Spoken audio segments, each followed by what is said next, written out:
Hello everybody, it's Sylvie. Welcome back. I hope you're doing good. Today's video is going to be me chatting about Oracle decks because I'll just get straight into it. I am weirdly intimidated by Oracle decks. In short, I like tarot because it offers a framework that I can learn and build off with my own interpretations and make connections between cards, which I then conceptualize as strengthening that framework for myself. But Oracle decks, they can have any number of cards, they can have any theming, any kind of internal structure or lack thereof. Some are just pictures, some have keywords. All of this kind of intimidates me because it's that lack of a structure. Which I'm aware is the opposite of what most people experience. I think most people think that tarot can be quite overwhelming because it's this big 78 card structure, whereas Oracle, you kind of go off your own intuition. But my brain needs structure. I need structure to kind of understand things from. And structure is abundant in the tarot, but often missing in Oracle decks. I actually find the structure of the tarot inspiring rather than restrictive, because the meaning for me is found in the relationships between different cards, and the tarot framework allows for that. But Oracle, on the other hand, I think is much more free-flowing, which again, I think most people see as a strength of Oracle decks, but I just really struggle with it. It's also a lot more arbitrary in terms of the meanings of cards, and yes, you can absolutely argue that the Rider-Waite-Smith meanings, for instance, because that's the tarot structure I'm most familiar with, you can argue that those meanings are also arbitrary, which they definitely are to an extent. They are the meanings because somebody said so, but I think the fact that the system has been so often interpreted and reinterpreted by so many different readers and deck creators over the last 100-something years, that kind of collective attention over time gives it more meaning, and it's not entirely arbitrary at this point. I'm not sure any of that made sense, and so far I've talked about tarot far more than I have about Oracle, so I will move on. But all that to say, Oracle decks do not have the same kind of structure or layered nuance, additive, cumulative meaning, because each Oracle deck is different. And because my brain is wired the way that it is, I think if something is so open to interpretation, it is also open to misinterpretation. And I know the whole point is to go off your intuition, and you can't be wrong because it's only ever a mirror reflecting your own thoughts and ideas that you already have. But knowing that logically doesn't stop me freezing up with it. I just feel like I'm making things up, and that makes me feel uncomfy. I like to learn things and apply knowledge, and I just don't think that's how intuition is supposed to work. So that's my kind of block with Oracle. So I guess the whole point of this is that I would like to get more into Oracle decks to expand my reading practice, and I want to be able to use Oracle cards within tarot readings and actually find them meaningful and not I'm doing it just for the sake of it.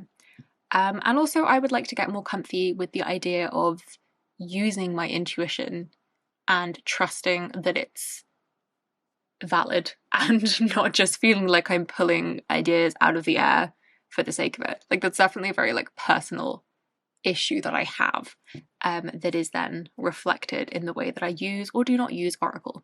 With all that said, my brain works the way it works.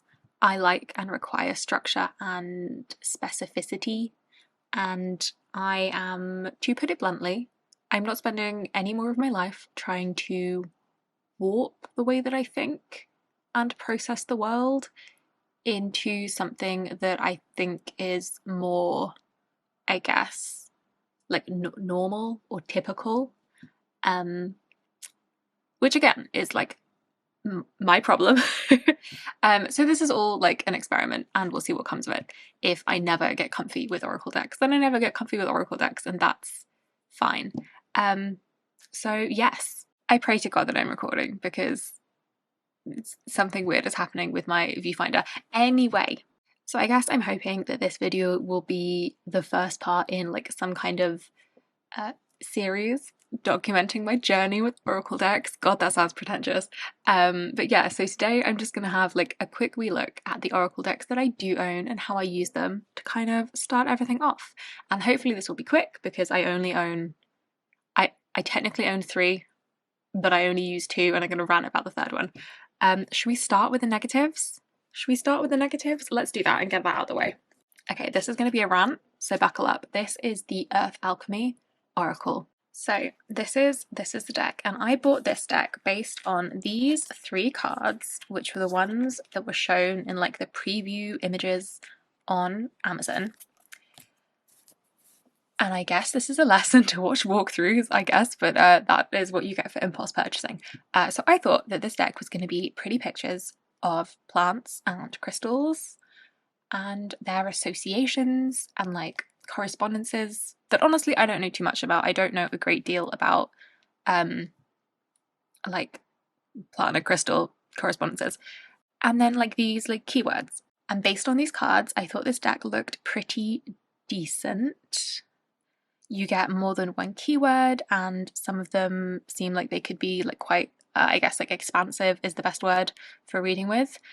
But this was a failed experiment in Oracle decks, so that was those 3. So when I actually opened this deck up, several things really pissed me off. So this one, for starters. So one of the keywords for this deck is shamanic wisdom. And shamanism, as far as I'm aware, is a term that belongs to a specific closed practice or maybe a regional group of practices. But as far as I'm aware, it's a highly culturally specific term and should not be just applied to any other group or culture that has like spiritual practices that appear to share similarities.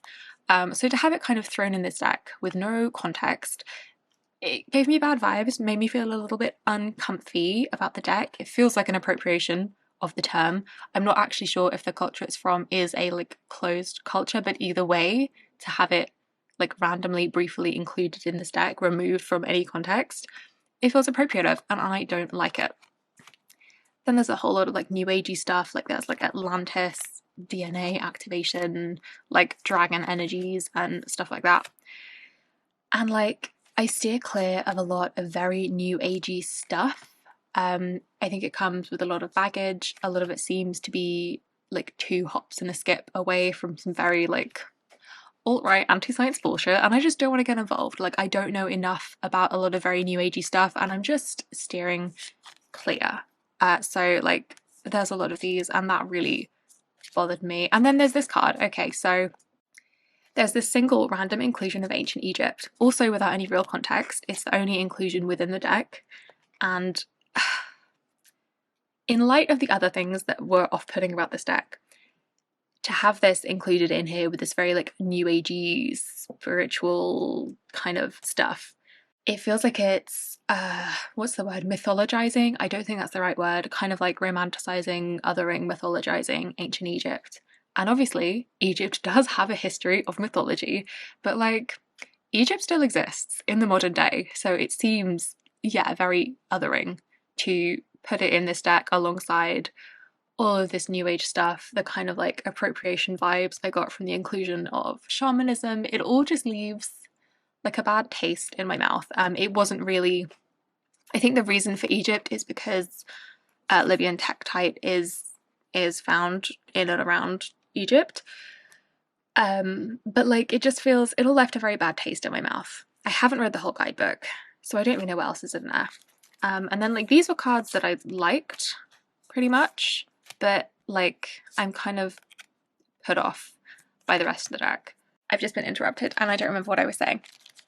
There was somewhere, I don't know if I can find it, there's also a lot of like divine feminine like stuff, but strictly like there was a card about womb healing somewhere. I don't know, it's quite like associated with like the biological, and that also makes me feel a bit icky. Like I don't love the whole divine feminine, divine masculine stuff anyway, but like when you're dealing with the system like tarot, I recognize that it's going to exist, but to then so closely tie femininity with biology, just it gives me bad vibes. So this whole deck, I'm put off, it's off-putting, and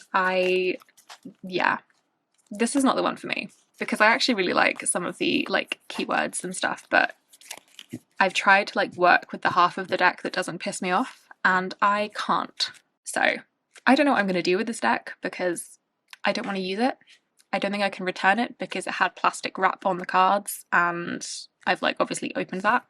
If you really like this deck, I hope I haven't offended anybody. It just gives me bad vibes, and once you've got bad vibes with the deck, they tend to kind of stick around. So I'm going to stop talking about that now and move on to the decks that I have and use and like. And we will start with this. This is the Reclaim Oracle. This is basically a feelings deck, and I am not good at feeling my feelings without intellectualizing them beyond anything that resembles emotion. So I both really value this deck and kind of avoid it sometimes, because it can be, the experience of using it can be quite confronting almost, in like naming feelings that I am not ignoring exactly, but like not always looking at head on. So there are a few different ways that I like to use this deck. I don't tend to use this with tarot. I don't think I ever have. I just use this on its own. I tend to either just like shuffle through and draw cards, either like this, like face up and picking ones that resonate, or I'll like shuffle blind and draw cards. And I kind of just like sit with it and contemplate my feelings, I guess. It's about as touchy-feely as I get with cards. I really was not brought up in a talk about your feelings kind of family, so this does feel kind of vulnerable, yet here I am on the internet discussing it. But anyway, the other way I like to use this deck, which does feel a little bit more structured and therefore a little bit more within my comfort zone, is to do the most basic reading in the world. I basically will pull like 2 cards, and it's kind of like, let's do a like more of this, less of that, is basically the reading, if you can even call it a reading. So whatever cards come up, even ones that, so like this is like more of this, so whatever card comes up here, even if it's like a more negative card, like there's like jealousy and hate in the deck, but whatever card comes up here, I sit with it and I think about how this one feeling can be valuable and needs to be felt, and what it might be telling me, and like whatever I'm experiencing at the moment, how it might fit in. And then this other card, so I'm like, okay, like more of this, less of that. How like sometimes whatever this feeling, whatever comes up here, can be like sometimes like a placeholder for other feelings, or something that is obscuring the heart of the issue, something I'm avoiding, something I haven't really dug into. Basically that's it. If I was a journaling person, then that's what I would do. I would sit and journal about these, but I'm too British and repressed, so I just have conversations with myself instead. But yeah, this is a very valuable little deck. It's also just really nice to look at. There are 90 cards, so there's like a lot that comes up in here. And I really like the guidebook as well. It's just like very kind of short entries for each card, and it's like, it's a very non-judgmental deck, which I really appreciate. So that is the Reclaim Oracle. And then this is the other deck that I have. This is the Outgrow Yourself Tarot and Oracle. I've spoken about this recently in my Spring Tarot TBR, and it is one that I want to use more. And I think I mostly use this in addition to tarot rather than the Reclaim, which I use on its own. I think it just works well that way. So this is based on the Thoth tarot deck, so it does fit really well with the kinds of like conversations you can have with a tarot deck in the first place. It's not too like love and light and soft and fluffy, which I really appreciate, and it's probably why I feel a bit more comfy reading with this. Like it's still a bit more within my comfort zone. And I can either take like the messages as they are. So like this is the Queen of Discs. How do I start valuing myself? Or I can look at the corresponding card in the Thoth tarot and like what that means, and use that to like add that additional layer of meaning to my reading. So yeah, I also really like the artwork on this. Like, I'm not going to pretend that also the artwork isn't also often off-putting into Oracle decks. Like, it's just harder to find Oracle decks that I vibe with visually, as well as being meaningful and not appropriative. Like, I feel like a lot of Oracle decks do get kind of appropriative, and that just doesn't sit well with me. So yeah, that is the Outgrow Yourself. So I'm not really sure how to wrap this video up. This is kind of a monologue on my Oracle deck thoughts. But hopefully I will be able to follow this up in the future when I've worked with Oracle decks some more, and have more thoughts and maybe more decks. Yeah, I would love to know how you use Oracle decks and incorporate them into your practice, especially if you're like me and feel like they can often be very like soft and fluffy. And yeah, do you lean into that, or have you found other decks? But yeah, I think that's it from me for this video. Thank you so much for watching. I hope you've enjoyed. Thank you for spending some time with me, and I will see you in the next one. Bye bye.